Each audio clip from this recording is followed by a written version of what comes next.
Lições Bíblicas, primeiro trimestre 2024. O corpo de Cristo, origem, natureza e vocação da Igreja no mundo. Lição 7. O ministério da Igreja. Texto áureo. E ele mesmo deu uns para apóstolos, e outros para profetas, e outros para evangelistas, e outros para pastores e doutores. Efésios 4, verso 11. Verdade prática. Os dons ministeriais foram dados com o objetivo de edificar a igreja e promover a maturidade de seus membros. Leitura diária, segunda, 1 Timóteo 3, verso 1, a excelência do chamado ministerial. Terça, 1 Pedro 2, verso 9, o sacerdócio universal de todos os crentes. Quarta, Efésios 4, verso 11, o ministério quíntuplo da igreja. Quinta, Atos 6, versos 1 ao 7, a instituição do diaconato. Sexta, 1 Timóteo 3, versos 2 ao 7, as qualificações morais do ministério. Sábado, Tito 1, verso 7, qualificações de natureza social do ministério. Leitura bíblica em classe, Efésios 4, versos 11 ao 16. E ele mesmo deu uns para apóstolos, e outros para profetas, e outros para evangelistas, e outros para pastores e doutores, querendo o aperfeiçoamento dos santos para a obra do ministério, para a edificação do corpo de Cristo, até que todos cheguemos à unidade da fé e ao conhecimento do Filho de Deus, a varão perfeito, à medida da estatura completa de Cristo, para que não sejamos mais meninos inconstantes, levados em roda por todo o vento de doutrina, pelo engano dos homens que, com astúcia, enganam fraudulosamente. Antes, seguindo a verdade em amor, cresçamos em tudo naquele que é a cabeça, Cristo, do qual todo o corpo, bem ajustado e ligado pelo auxílio de todas as juntas, segundo a justa operação de cada parte, faz o aumento do corpo para sua edificação em amor. Introdução. Nesta lição, veremos o ministério em suas diferentes funções e ofícios, bem como as qualificações que, biblicamente, são exigidas para o seu exercício. Primeiramente, mostraremos que, de modo bíblico, todo cristão exerce o ministério sacerdotal que o habilita a ministrar diante de Deus. Nesse sentido, não há diferença entre o membro e a liderança. Todos são sacerdotes de Deus. Por outro lado, as Escrituras mostram claramente que Deus escolheu determinadas pessoas para funções e ofícios específicos. Esses ministros, chamados por Deus, têm a função de servir à Igreja de Cristo e trabalhar no aperfeiçoamento dos santos. Tópico 1. O ministério sacerdotal de todo crente. Ponto 1. O sacerdócio no Antigo Testamento. A prática do sacerdócio é bem antiga entre os hebreus. Ela saiu da esfera familiar para se tornar uma complexa prática cerimonialista. Dessa forma, a evolução do sacerdócio na antiga aliança é como segue. 1. No princípio, quando surgiu a necessidade de se oferecer sacrifícios, os cabeças das famílias eram seus próprios sacerdotes. Gênesis 4:3, Jó 1:5. 2. Assim, na era dos patriarcas, encontramos o chefe da família exercendo essa função, Gênesis 12:8. 3.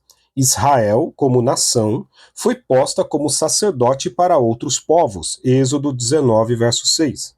4. No Monte Sinai, o Senhor limitou a prática sacerdotal à família de Arão e à tribo de Levi, Êxodo 28:1, Números 3, 5 ao 9.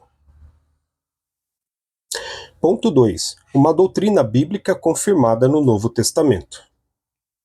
O Novo Testamento apresenta o sacerdócio da antiga aliança como um tipo de Cristo, Hebreus 8:1, que operou o derradeiro sacrifício pelos pecados do povo. Assim, não mais uma família, tribo ou nação é detentora do sistema sacerdotal. Agora, é a igreja que constitui o sacerdócio universal de todos os crentes. 1 Pedro 2:5, Apocalipse 5:10, Jeremias 31:34. Logo, se debaixo da antiga aliança o sacerdote era um ministro do culto, agora, sob a nova aliança, como sacerdotes, oferecemos o próprio corpo em sacrifício vivo, Romanos 12, 1 e 2. Ministramos o louvor como fruto de nossos lábios, Hebreus 13, 15. Intercedemos pelos outros, 1 Timóteo 2, 1, Hebreus 10, 19 e 20. Proclamamos as virtudes daquele que nos chamou das trevas para a sua maravilhosa luz, 1 Pedro 2, 9, e mantemos comunhão direta com Deus, 2 Coríntios 13, 13. Ponto 3. Uma doutrina bíblica resgatada na Reforma Protestante. No catolicismo romano, o sacerdócio é limitado à figura dos padres. Não há a função sacerdotal para os membros da igreja. Nesse caso, o Papa é considerado o vigário de Cristo na Terra. Por isso, cabe destacar aqui que o resgate da doutrina bíblica do sacerdócio universal dos crentes, tal qual se encontra no Novo Testamento, foi uma obra da Reforma Luterana do século XVI. Para o reformador alemão, qualquer cristão verdadeiro participa dos benefícios de Cristo e da Igreja. A Reforma pregou um retorno radical às Escrituras, como bem definiu seu slogan no Sola Scriptura, somente a Escritura. Nas páginas das Escrituras Sagradas, podemos ver a grandeza dessa preciosa doutrina. Tópico 2. A estrutura ministerial do Novo Testamento. Ponto 1. O ministério quíntuplo. O texto de Efésios 4:11 diz que Deus pôs na igreja apóstolos, profetas, evangelistas, pastores e mestres. Essa relação é descrita comumente como ministério quíntuplo da igreja. A. Apóstolo.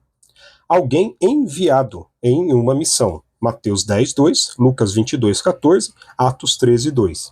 Alguns requisitos podem ser destacados para alguém ser um apóstolo: ter estado com o Senhor Jesus, Atos 1, 21, 22, ter sido uma testemunha da ressurreição de Jesus, Atos 1, 22, ter visto o Senhor, Atos 9, 1 ao 5, ter operado sinais e maravilhas, 2 Coríntios 12, 1 ao 5. Assim, no Novo Testamento, o apostolado pode ser visto mais como uma função do que um ofício. B. Profeta. O profeta era alguém inspirado e autorizado para falar em nome de Deus. Nesse aspecto, ele era um porta-voz de Deus. No Novo Testamento, o profeta exortava e consolava, Atos 15:32, e trazia a revelação do futuro, Atos 11, 27 e 29. 27 ao 29. Contudo, a Escritura distingue o ministério de profeta do dom da profecia. Assim, somente alguns eram chamados para ser profetas, Efésios 4:11, enquanto todos poderiam exercer o dom da profecia, 1 Coríntios 14, 5, 31. C. Evangelista. É alguém cujo ministério é centrado na salvação de almas, Atos 8:5, 21:8. D. Pastores e mestres. O pastor possui a função de apacentar, João 21:16, enquanto o mestre há de ensinar, Romanos 12:7. Ponto 2. O serviço de diáconos e presbíteros. O Novo Testamento mostra como o diaconato foi instituído, Atos 6, 1 ao 7. O sentido do verbo grego diakonel é servir, e ocorre 37 vezes ao longo do Novo Testamento. Esse significado aparece em Atos 6:2. Da mesma forma, o substantivo grego diaconia ocorre 34 vezes no texto neotestamentário. Ele também aparece com esse sentido de servir em Atos 6:1. À luz do contexto de Atos 6, observamos que o diaconato era um serviço dedicado mais à esfera social da igreja. Por outro lado, o presbíteros, traduzido como presbíteros, ocorre 66 vezes no texto grego do Novo Testamento. Em Atos 14:23, o termo é usado para se referir aos anciãos que presidiam as igrejas. Esse mesmo sentido é usado por Lucas em Atos 20:17, quando Paulo se encontra com os presbíteros de Éfeso. Dessa forma, o presbítero era alguém que supervisionava, presidia ou ainda exercia alguma função pastoral. Tópico 3. As qualificações para o ministério. Ponto 1. Qualificações de natureza moral. O apóstolo Paulo expõe as qualificações para o exercício ministerial nas suas cartas pastorais, 1 Timóteo 3, 1 ao 15, Tito 1, 5 ao 9. Aqui listamos apenas algumas delas. Não apegado ao dinheiro, ou seja, não avarento, 1 Timóteo 3, 3. Ser irrepreensível, 1 Timóteo 3, 2, Tito 1, 6. Ou seja, alguém que não possua nenhuma acusação válida, 1 Timóteo 3, 10. O que não significa ausência de pecado, mas uma vida pessoal ilibada, acima de qualquer acusação legítima e de algum escândalo público. Ponto 2. Qualificações de natureza social. Ao longo das cartas pastorais, verificamos também a necessidade de qualificações de natureza social, tais como: o aspirante ao ministério não pode ser soberbo, isto é, arrogante e orgulhoso. Tito 1, 7. Uma pessoa de difícil convívio social, alguém que, devido à sua soberba, mantém-se obstinado em sua própria opinião, age com teimosia e arrogância. O aspirante também não pode ser irascível, Tito 1, 7, truculento, violento, aquele que possui um temperamento mais colérico, uma pessoa que não pensa duas vezes antes de agir de forma descontrolada contra outro, desqualificando-o para ser ministro do Senhor. Ponto 3. Qualificados para o ministério. De acordo com as cartas pastorais, podemos afirmar que há qualificações claras para o exercício do ministério da Igreja de Cristo.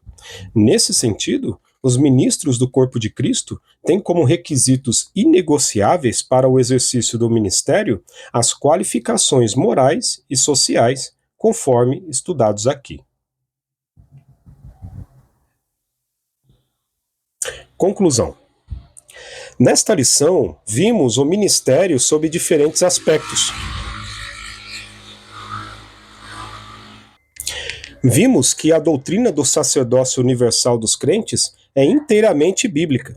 Todo crente tem o privilégio de apresentar a si mesmo e a outros diante de Deus, sem a necessidade de mediadores terrenos.